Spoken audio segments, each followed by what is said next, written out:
A certain day a few months later. Queen Aura had the nth secret meeting with the envoy from the twin kingdom of Sharo and Jilbel in a room of the palace. The emissary was a middle-aged man clad in the formal clothes of the twin kingdom composed of the colors white and purple. He was a low-ranking nobility without peerage or land, but he was entrusted with an important task this time, so they must trust in his personality and abilities quite a bit. I wish to keep this matter private. Let us keep it brief and get started. Your twin kingdom sent us their blessing when my husband and I got married. You do not mean to take these words back, I take it. Just like she had informed him at the start, Aura immediately confronted him with overwhelming words and an overwhelming attitude. Why, of course not. My country has sincerely expressed their congratulations on your marriage. These words were by no means a deception. The emissary from the twin kingdom respectfully lowered his head, but answered without being daunted. They had no intention to withdraw their congratulations on the wedding of Aura and Zenjirou. In other words, the twin kingdom expressed that they didn't plan to intervene in regards to the child between them. Aura sighed with relief. In a way, Aura accomplished her minimal goal by just squeezing that statement out of him. However, the emissary didn't give her any time to rejoice and hacked at Aura with polite words. Zenjirou-sama has been acknowledged as a member of the Karpa royal family. Another country has no reason to meddle with his future plans. We are aware of that.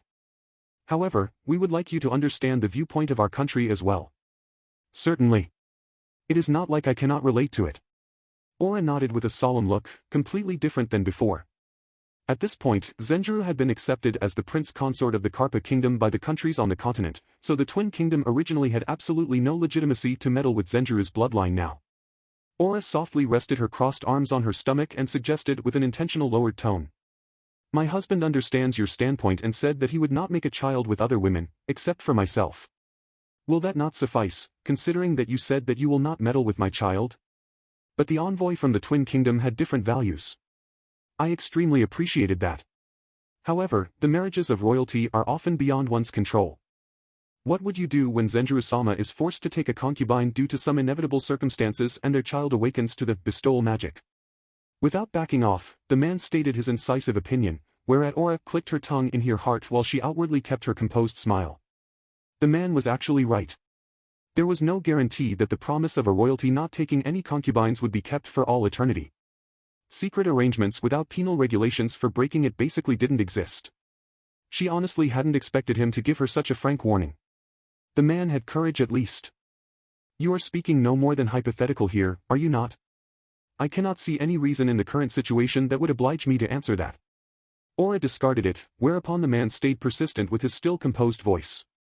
However, it would not be all that strange when this hypothesis becomes reality, or not. I believe it would be wiser to consider possible difficulties in advance. The man was stubbornly insisting on his standpoint. Discerning that, Aura changed her approach a bit. I see. You have a point there. Then let me ask you, what would happen when the Sharo family breaks the agreement about not meddling with the child between my husband and I? I mean, when the lineage of my husband gets leaked to their branch families and they resort to some rash actions after knowing about it. The man was at a loss for words for the first time upon her counterattack. Unlike Aura, who was the head of a country, the messenger was nothing a spokesman for his country and his allowed ad-libbing was limited. Aura had attacked that very weakness. Well, you definitely made a valid point. Valid enough to consider it. Though the same applies to the hypothesis I just asked you. It was in a roundabout way, but she was saying your argument and mine should be treated simultaneously. Understood. I will consult with my country at once. In the end, the man couldn't get any more results on that day. This was Aura's fifth meeting with this man. Considering the matter's confidentiality, it was taking too much time. Aura softly rested her crossed arms on her stomach. She was worried that it might not be too long before the birth, so she has to conclude the matter soon. 1 month later.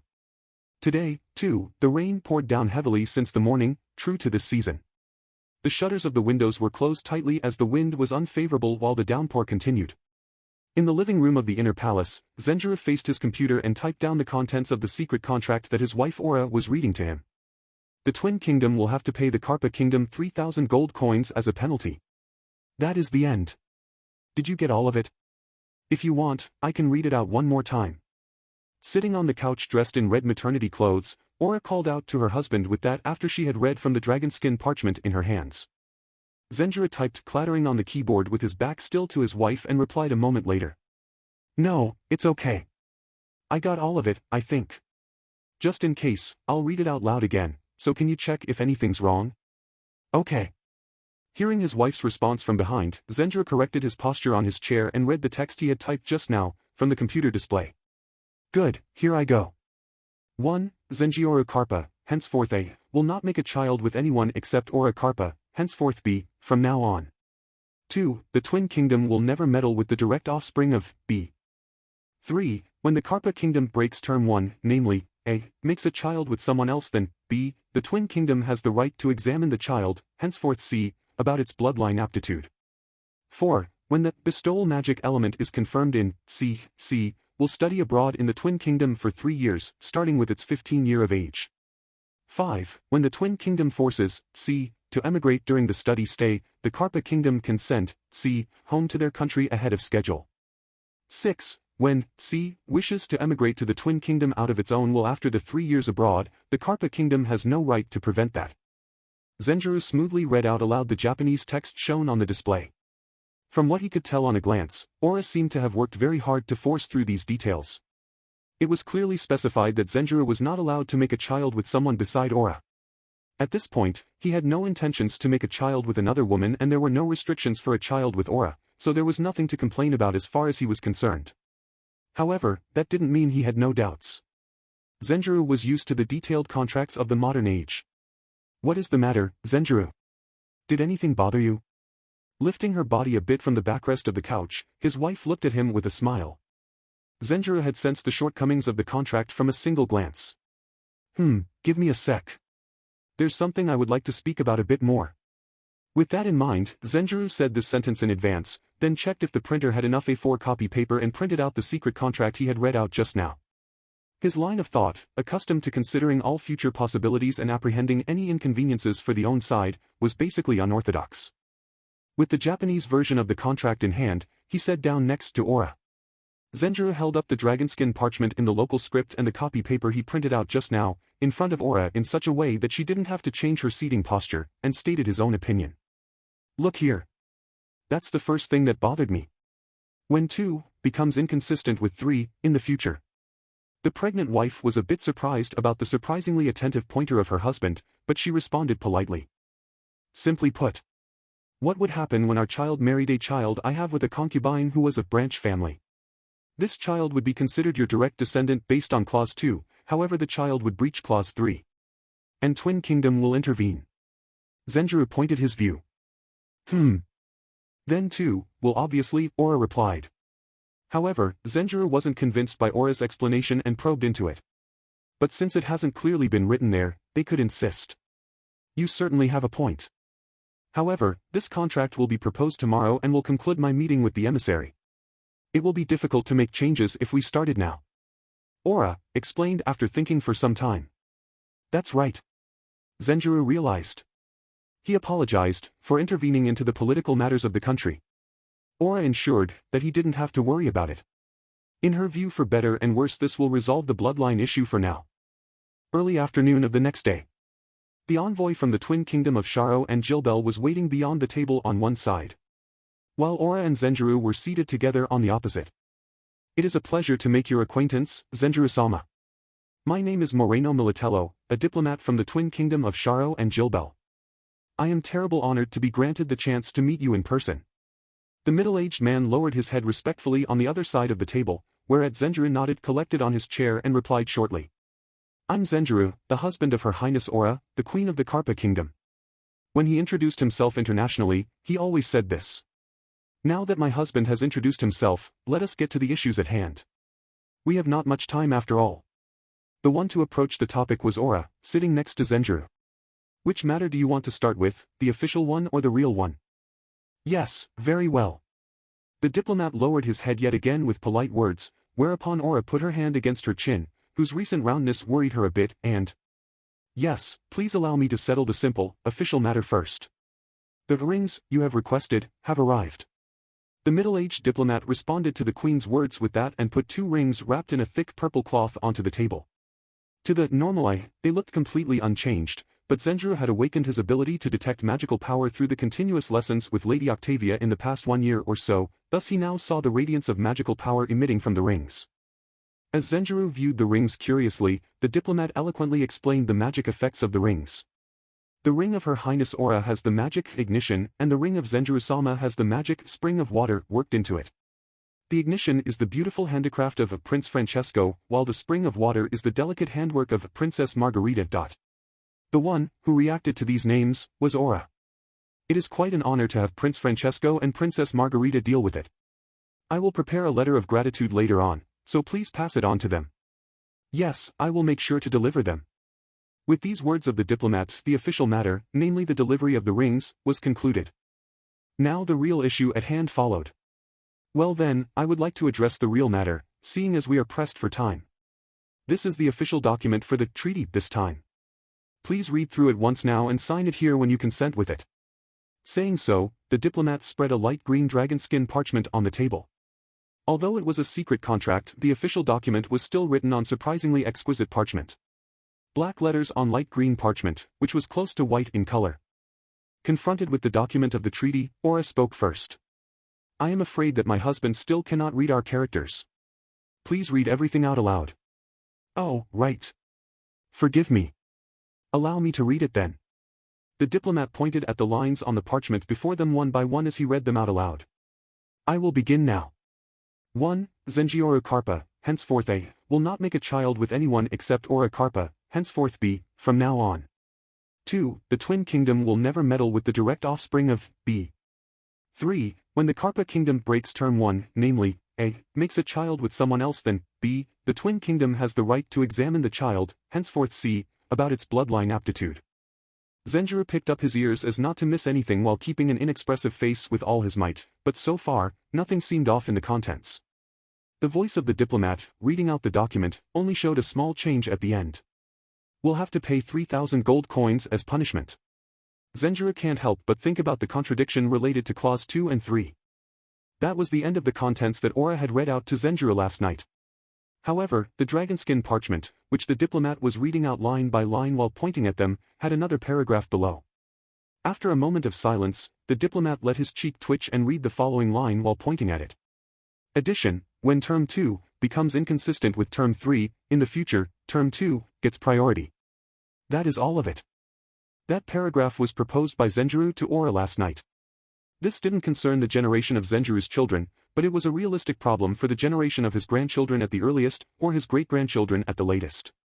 Zenjirou glanced surprised at Aura, whereat she smiled a bit and nodded slightly. Last night, he had pointed out various shortcomings of the secret contract, but he had heard that the contract would be signed as scheduled today, so he had jumped to the conclusion that his opinion hadn't been considered. Did she add the paragraph in a meeting prior in the morning? I just can't hold a candle to my wife. Aura had a similar sentiment for her husband, too. In compliance with common sense, it was only normal that term 2 would take priority over term 3. However, it was possible that they reasoned against it when it wasn't put down in writing, just like Zenjirou had feared last night. At the present time, the Twin Kingdom could hardly quibble about it, since the balance of power between the two countries was nearly equal, but the future was uncertain. It wasn't a pleasant prospect, but if the Karpa Kingdom were to greatly fall behind the Twin Kingdom one day, it was thinkable that a direct descendant of the royal family in the future was manipulated under the pretext of term 3. To exaggerate it, Zenjirou nipped a future threat to the Karpa Kingdom in the bud with his suggestion. This actually might be an incredible achievement. As the matter was confidential, the addition was principally considered to be done at Aura's discretion, so it wasn't an official achievement for Zenjirou. Thus, at least I will keep his achievement that stilled the fears for the future of our country in mind. Aura put her name under the secret contract with the dragon bone dip pen after she dipped it into the ink pot while she vowed that in her heart. Zenjirou and Aura returned to the inner palace by late evening after signing the secret contract without problems. Back in their living room, they quickly took off their formal attire and changed into the comfortable casual wear. Two maids helped her out of the dress she had worn and exchanged it for just a thin dress. Then Aura immediately sat down on the couch as her grown stomach was too much for her. With her body buried into the couch, Aura leaked a big sigh from her mouth. After confirming that the waiting maids had left, Zenjirou broached that, whereat Aura put her mug back on the table and nodded once. Yeah. Now they should no longer be able to say anything, at least as long as you do not take a concubine. Zenjirou showed a slightly sullen face in response to her words. Okay. I've been thinking about this since I read the secret contract, but is my concubine matter still prevailing? Aura smiled a bit at the spiritless Zenjirou and shook her head. Determined, Zenjirou started to say something, but Aura shook her head once again before that. No. I know what you want to say, but that is not possible. You are better off not relying on any wishful thinking. Sure, under normal circumstances, you could have stopped worrying about the future once you have 3 or 4 children with me. However, the current royal family only consists of you and me, as you know. To give you a concrete example, in the Twin Kingdom, the Sharo royal family has 23 members and the Jilbel Pope family has 23 members. Even now, Zenjirou stubbornly stated his opinion, as he probably still couldn't get it out of his mind despite understanding that reasoning. We too should give our best. In response to his viewpoint, which could only be considered as thoughtless, Aura showed a wry smile without surprise and answered in a playful and affected behavior of anxiety. Do you want to kill me? How many children do you want me to bear while I manage a kingdom? Trying to think of a new topic, he suddenly recalled the rings in the pocket of his trousers. Oh, right. Hey, Aura, can you hold out your left hand? Okay, but give me your ring first. If we are going to do it, we might as well repeat that. Aura held out the palm of her right hand with a smile. Yeah, okay. Oh, you are not going to say anything? And here I was hoping you would say the words of that night again. Upon these words, Zenjirou flinched and stopped moving. Zenjirou? No, well, that was kind of a once-in-a-lifetime thing. Aura snorted a bit with laughter towards her bashful and flustered husband and threw him an affected sorrowful look. Oh, too bad. The chance rarely presented itself again, yet you will not say it. Fine. He took a deep breath and after temporarily blowing out his shame, he started to recite with a voice as dignified as possible. I promise to love and respect, to comfort and help you in good times and in bad, in sickness and in health, in wealth and in poverty, until death do us part. I take this oath on this ring. Aura showed a smile without saying anything and opened her fist. The wide, yellow golden ring with the embedded 3 diamonds slipped onto her little finger. For a while, Aura kept looking at the wedding ring on the little finger of her left hand and smiled sweetly, but before long, she faced her husband kneeling in front of her again and said in a small voice. Stand up, Zenjirou. Zenjirou had been looking up to her as he was on his knee in front of the couch, and now obediently stood up, albeit tilting his head puzzled. This time Aura was looking up to Zenjirou. Still sitting on the couch, she softly took the left hand of her husband in front of her, then repeated the vow. I promise to love and respect, to comfort and help you in good times and in bad, in sickness and in health, in wealth and in poverty, until death do us part. I take this oath on this ring. After reciting this, she put the ring, which was a pair with the one around her finger, on his left ring finger. Aura. Surprised, Zenjirou looked dumbfounded at his wife, who was looking up to him. On their first night, Aura hadn't returned the vow when she had received the ring. Zenjirou had believed that she couldn't respond due to surprise of experiencing that custom for the first time, but the actual reason was something different. Instead of being unable to respond, she chose not to respond. She knew that the vow was nothing but a formality, but as a queen, she couldn't allow herself to love a single man until death did they part. If Zenjirou were ever to become a disadvantage to the kingdom at a crucial time, she would abandon him. However, that is no longer possible. After putting the ring onto his ring finger, Aura spread her arms upwards as to receive her husband in front of her. Their lips overlapped silently. For Zenjirou, it was the second wedding kiss, for Aura the first.